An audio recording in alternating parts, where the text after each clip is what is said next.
So this is a stowage list that came up here.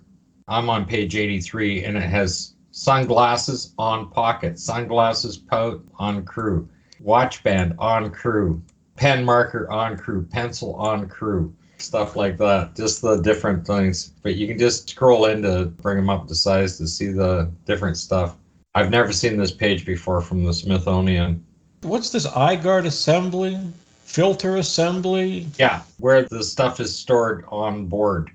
This says this is the LEM stowage list where the stuff is. So if you want to find out where the scissors are or where the key to open up the door handle, the portable door handle that they put on the LEM when it lands to get back up to the orbiter, if you can't get in, it's the door handle is stored in quadrant 1. Well, that's a good place for it so that if something does happen when you're out there docking, you can't get in because you've just left the key on the lunar surface in the descent stage. Yeah, well, they had a problem with door handles on their stuff because even when they stepped out of the LEM, right, they forgot a door handle on it to open the door if it's shut. And if that doesn't tell you that it was just a mock-up model that they were using, I don't know what else would.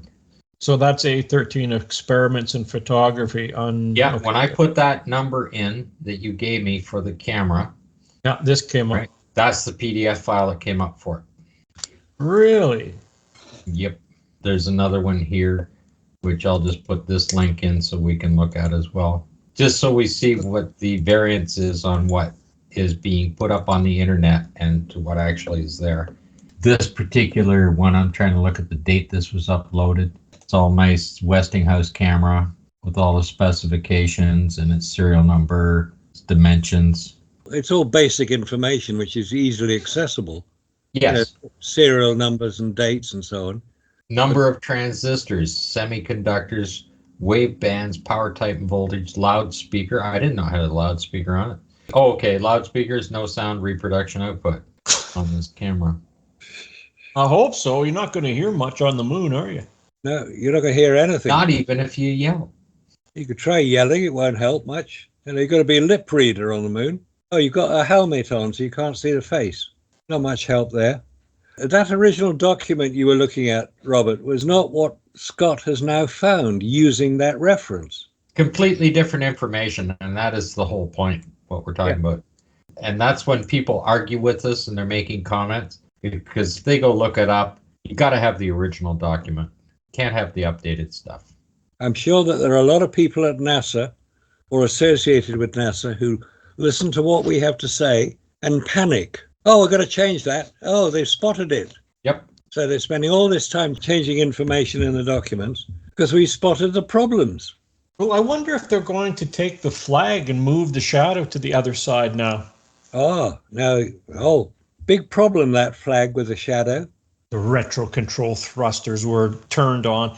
If that was the case and they were turned on, how could that happen?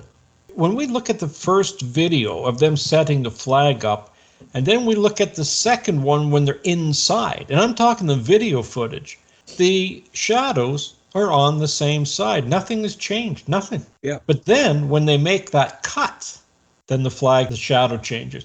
So there's always a cut in there.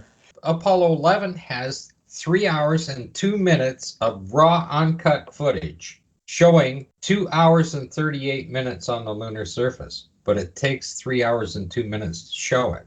That's most interesting, right? And that's raw uncut footage. Remember when we were both going through the Apollo 15 rover being removed from the LEM? Right. And we were watching that, and it was 1 hour and 5 minutes. And then all of a sudden, I went and I downloaded another version, and it was half an hour. And I go, what just happened here? What, to get the rover off? Yeah. If you read the documentations, it was like 17 minutes to download it and put all the equipment on it. Except the one video is over 1 hour long. I think it's 1 hour and 20 minutes long. Yeah, and then the other one I have is about 20 minutes long. Yeah, what they're doing is building a car, assembling a vehicle in 20 minutes. A model, yes, you could assemble a model in 20 minutes, but not a real vehicle in which you're going to sit and drive around. I mean, you've got to test these things. You've got to test the connections have been made. You know, all the batteries that are on there. It was only batteries. It wasn't solar panels or anything. One of the things you've got to do is test it as you do it.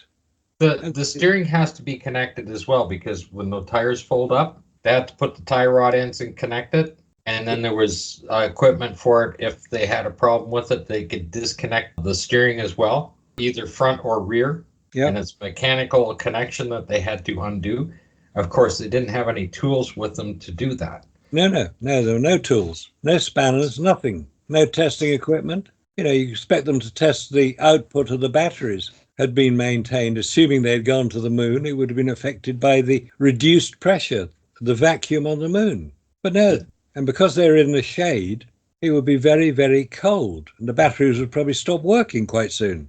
They've been in the shade since they lifted off. People have to understand that. That's a 3-day journey there. They are completely covered in transport, because that Mylar is right over top of that entire descent stage of the LEM, the entire length of time. They would be frozen. They'd be down to minus 250 degrees. Plus the vacuum, plus the vibration. All these things can affect electronics.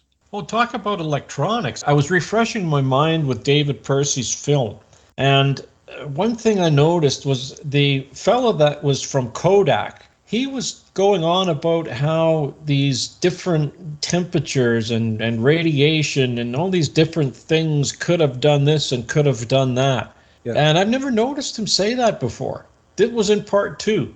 That's Arnold, the managing director of Kodak in the UK. He made no mention at all of any special film that was developed by Kodak for use on the moon. None at all. He said it was just standard Ektachrome film. So if anybody has access to this special film, I think it was called XRC, something like that, anybody has access to it or even knows the formula of it, how it was created, we'd like to hear about it, because nobody has yet come up with any information about this special film to be used on the moon. We know that Hasselblad cameras were changed by Hasselblad, who said they could do a better job if they were allowed to do it. And all they did was take the viewfinder away, put large buttons on it, and give them big magazines. I just Googled Varta batteries for the cameras, and it came up with the nice new version of the batteries on the Rover. And they're saying they were switching from one battery pack to the other, which the official documentation of Apollo 15 is one of the batteries had failed. So they couldn't possibly switch from one battery to another if one has failed. Thus, to keep them from cooling down. It's just unbelievable how much bullshit that you can come out with. They're trying to sensationalize this over and over and over again. What's with this? Batteries nearly failed. Yeah, that's what I mean. They're trying to sensationalize this particular article out there. Because it says EV batteries hate extreme temperature. So how did NASA build an electric rover 60 years ago that functioned? And then it says how the Lunar rover batteries worked, and it nearly failed. That's interesting. Oh, it's more luck here. We got, luckily, the LRV batteries, Lunar rover vehicle, worked fine, despite the scorching temperatures, and no astronauts had to walk home. Oh dear, oh dear. I like the shot of the rover there with it hitting the air and just straight up and wall, straight up on the wall, straight up on the wall, and that dirt kicking up, and no fine lunar dust of any kind there. Again, that dust would have gone up and it would have stayed up. That's not dust. That's just simulated regolith that they put out there, and they must have had to wet that down, because if it was dry, just like a dusty road when a car drives down it, the dust would be there. There is no dust in this material that they have here. It doesn't contain dust. Every time you just Google something and you come up with a new version of it just to sensationalize it. Here we got here the Lunar rover vehicle is normally steered by both front and rear wheels. However, if one steering mechanism fails, it will be disconnected and the vehicle can complete its mission using only the remaining steering system. The vehicle's power sources will be two 36-volt silver-zinc batteries, not rechargeable. Not rechargeable, yeah. And you read articles that say all their batteries were rechargeable. Yeah, because it says right there that the recharged zinc, those were rechargeable back in the late 1800s, and they were only rechargeable for 10 times. They weren't this type of battery. They were lead something. Silver-zinc batteries, they describe here. Silver-zinc batteries don't have the lead in them. They're not rechargeable. Like I've been looking for the little Varta batteries for the cameras. There's only one image of a battery on the journal site. Just an old worn out lead cased battery sitting there. There's no documentation anymore for the Varda batteries for the Apollo program. But back to the temperature, there's no temperature on the moon until you put something in it. It's a vacuum. So these guys that keep saying that if you put the batteries or put anything in the shade or in the sun, there's no atmosphere, therefore it can't heat up by convection. But it's still radiation. The sun's rays are still hitting it. And when it goes into the shade, the sun's rays are not striking it. So something's going to happen. It's going to heat up and it's going to cool down just by that alone. Or is the vacuum such a great insulator that once it heats up, you put it back in the shade and nothing happens? Strange, that is. You pulled that thing up on what aluminum does to radiation? Oh, yeah, that was great. That's what I wanted Jared to explain. And he said that in school, they took a piece of paper. They had beta, something, and gamma. They took paper and they shot beta rays at it. Paper stopped it, and the aluminum stopped it. And then they tried something else. It went through the paper, but the aluminum stopped it. Then they hit it with gamma rays. It went through the paper, but he said the aluminum, it sprayed it all over the place. It amplified it and sprayed it all over the place. And nobody was expecting that to happen in the class. So can you imagine these guys inside of the Apollo aluminum capsule just being bombarded by this radiation? Yeah, gamma radiation. It changes to microwaves and X-rays as well. Basically what he said at the end of this, he said, well, isn't that going to cook the Apollo astronauts? Aren't they going to get sick from this? It's amplifying it, but it's spraying it all over the place. Yeah, it'll be coming from every different direction if you were inside an aluminum craft. But it was the fact that he actually got to see this with his own eyes, and so did the class. And he said that's what impressed him. It was beta, alpha, and gamma. That's it. Yeah, the shooting the three different ones. Beta radiation is nothing more than light. I mean, you can stop it with a piece of paper. It's those nasty things coming from deep space, the galactic cosmic rays and the solar particle events coming from the sun. That's what causes the damage. So when people go on about, well, you can stop the radiation with a piece of paper, all they're talking about is light, not X-rays. X-rays tend to go through bits of paper and bits of aluminium. And there's space suits. Gamma rays have a higher frequency. And penetrate. Gamma rays are what is penetrating, they figure, like 30 feet into the surface of the moon, right? Because those clowns are always going on about X-rays. Well, it's X-rays. You can't say X-rays because X-rays are concentrated radiation. But what about a gamma burst? Let's just say a gamma burst from the sun. Well, you're finished if you're out there. On average, satellites detect one gamma ray burst per day. These bursts can be long durations lasting from a few seconds to several hours, or short duration lasting less than 2 seconds. Very high frequency gamma rays, higher than 2.42 times 10 to the 28 hertz. When they hit you, they actually damage the cells in your body. Yeah. Well, who was that guy that had that thing and he was talking about the radiation and he had the little dolls and then he's going, and if you get hit with this and it just, he's having the dolls were exploding and stuff. He was on TED Talk. I mean, he did a beautiful job of the radiation. And of course, you never hear anything about it from NASA. They do not want to discuss this.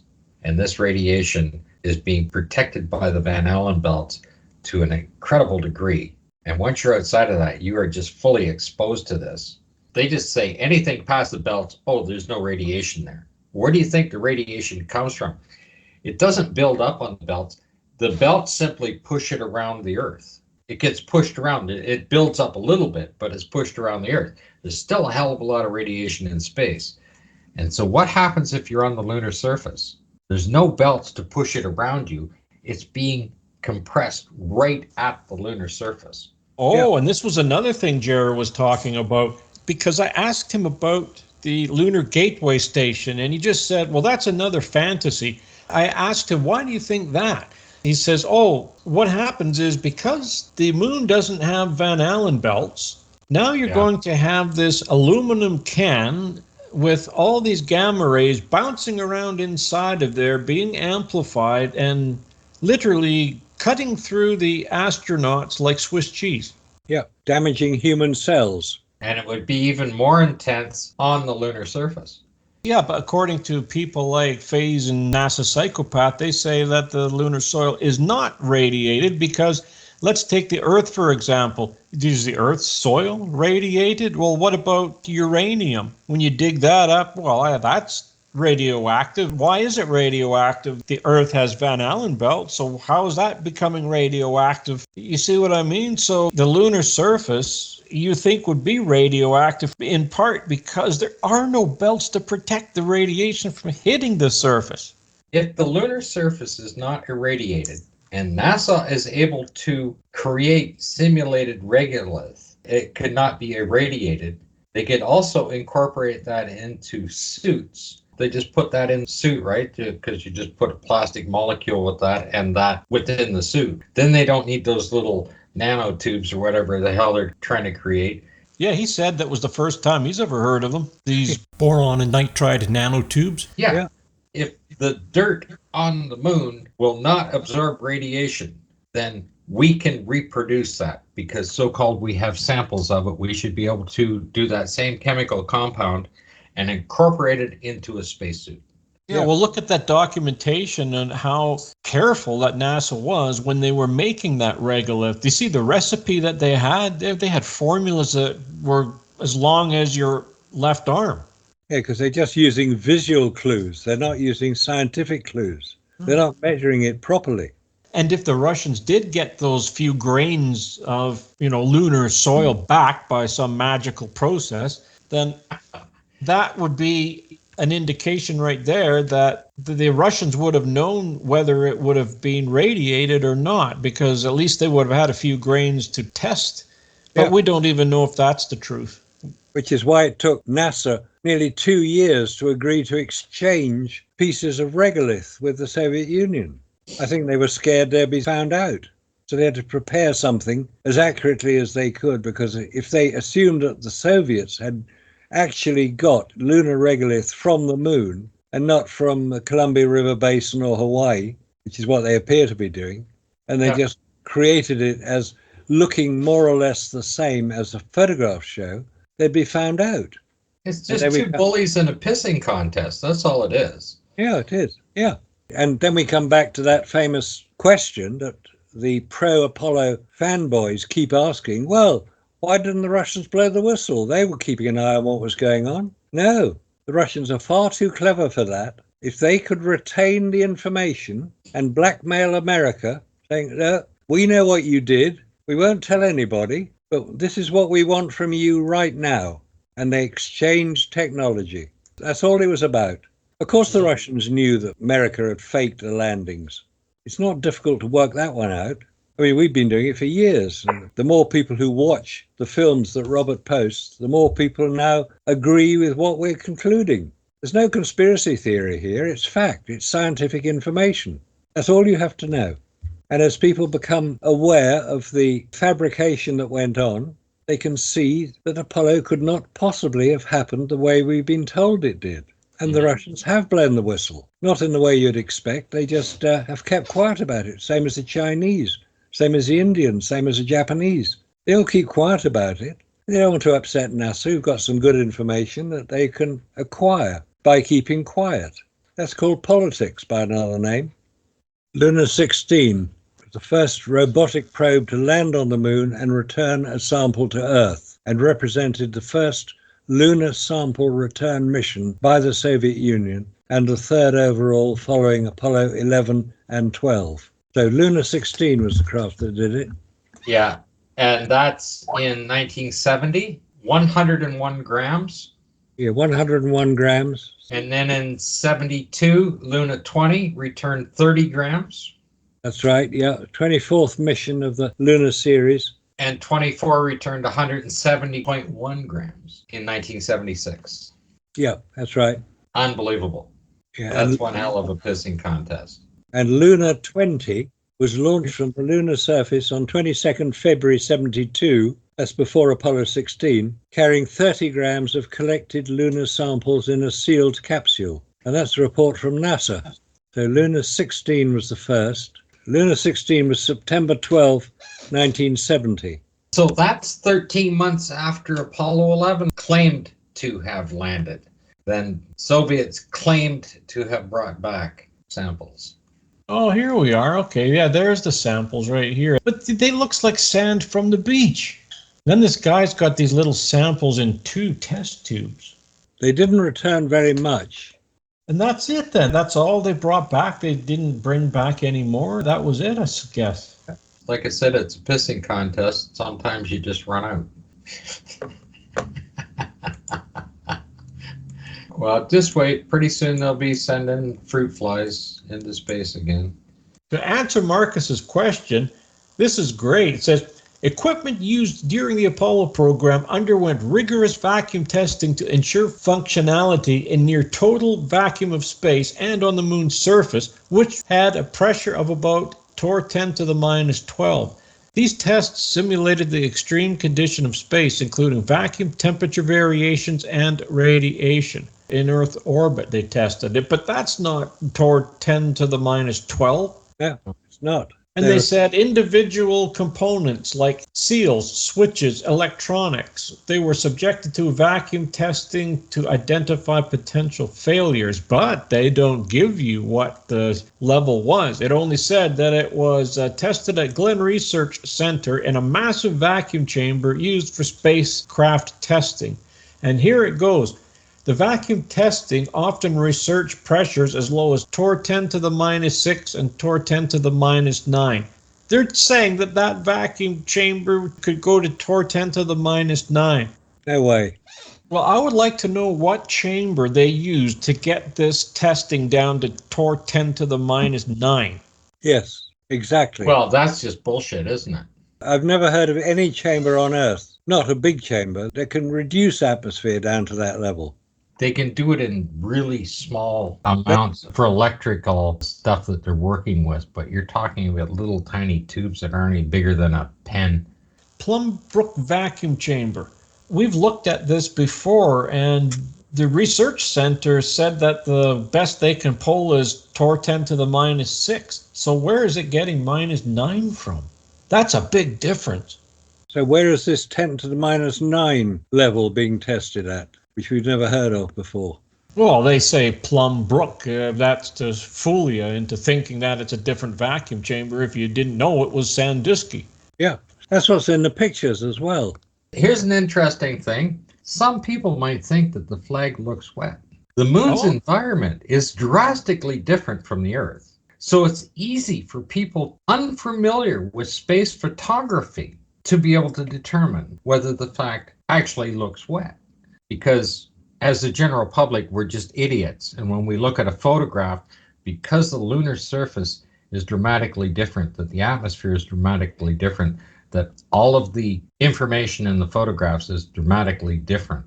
Final conclusion, the flag on the moon is not wet. No kidding, it's going to say that. Yeah, but it tells me that this flag is made of nylon. So I'm going, the Apollo 17 flag is made of 3 materials. What are they? It should now know that it's made out of 3 materials. It's better tell me what they're made of. Apollo 17, like the flags used in other Apollo missions, was made of a combination of 3 materials. The materials chosen to endure durability in the harsh conditions of the moon. Really? They weren't chosen for the moon. They're chosen because that's how they made them. Okay. Nylon, polyester for the stitching, and aluminum for the flagpole. And that's all. The stitching is polyester. The flag is nylon. And that's not what that's made of. Boy, I tell you, the programmers need to go back to school. You see, the thing is, if the programmers are getting this from NASA, then it's going to be wrong to begin with, isn't it? I just went, you were wrong, try again. Yeah. Every one of these AI programs is going to kick Scott off permanently and then send a repair bill for the repair to your house. The people who program don't like being proven wrong because then they haven't got the right information. They're censoring stuff. They're not quoting from our list. They're not quoting from Apollo detectives. Okay. Now they said that the red stripes are nylon, the white stripes are cotton, and Oh, the stars are polyester. No, the stars are either jute or hemp. The white and red are nylon, and the blue is model. Well, tell it that. I'm going to. Funny thing is when you tell it, it will say, "Oh yeah, you're right." so basically humans are better than AI. Otherwise, we're all in dead trouble. And then when you tell it it's lying, you can only do it. It's like 3 strikes, you're out. We're just applying the same rules as AI appear to apply, but we get different answers. It's funny how when I asked it one more time, it changed that the red is nylon and the white is cotton. Yeah, I told you that was going to happen. Yeah, and the stars are hemp. Then it goes, oh, the red and white stripes are made out of nylon? That's a popular choice for an American flag. That's a popular choice. Yeah, fossil fuels. So all American flags are made using fossil fuels. Oh dear. They're contributing to global warming, obviously. Now it says, for the blue field of the stars, the blue field of the flag, which holds the stars, was made from model fabric. Model is a type of regenerative cellulose fiber, similar to rayon, known for its softness and smooth texture. It doesn't have a shine to it. And it was telling me that it looks wet because it's shiny because it was nylon. And then I just put in hemp for the stars. The stars on the flag were made of hemp. Hemp was chosen because of its strength and resistance to damage. Not necessarily. It's chosen because it was quite handy and that it smoldered and burned longer when they officially disposed of a flag. They wanted it to be heavier, denser, so the stars would be the final things burning after everything else disappeared, which they're kind of close. They didn't do the burning part. So it tells me now that the material used is now nylon for the red and white, model for the blue, and hemp for the stars. It says, I apologize for the earlier confusion. I appreciate your correction. If you have more questions and need more clarification, it's this thing that needs more clarification. Now, if you could only convince it the flag was wet.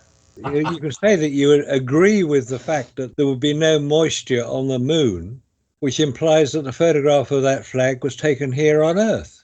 Yeah, but you see what it was trying to do? My whole point of doing that little exercise was to show that it's coming up with every excuse under the sun. Yeah. And it was trying to tell me that the lack of atmosphere on the lunar surface is so completely different that the average individual wouldn't be able to tell in a photograph because the content in the photograph is altered enough that something that's just looking normal is actually looking wet. That's what it's trying to tell me. That's right. Okay, but because I'm just an average individual, I'm not a scientist like the other scientists that they list, that I wouldn't be able to tell the difference because I'm not a photographic expert in space photography.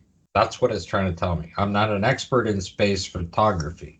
That's a particular field that nobody has a degree in. I'm sure Neil deGrasse Tyson does. Oh, he's got degrees in everything. He's got a doctorate in self-delusion. Exactly. Sorry, Neil. Oh, you're very, very clever. Much more clever than we are. So it's a PhD SD. Which stands for? Self-delusion, SD. And if you think we're wrong, tell us. He probably gets an extra 100,000 a year for that title. Sometime in the next couple of days, I'm going to be interviewed for an Italian television production or documentary on the moon landings, which should be interesting. I'll be speaking English, not Italian, so I'll get dubbed. I contacted the producer and said, yeah, I'll do it. And they just emailed back and said, yeah, look forward to it anytime in the next 3 days. Give us a date. See what happened. See what happened. See what happened. See what happened.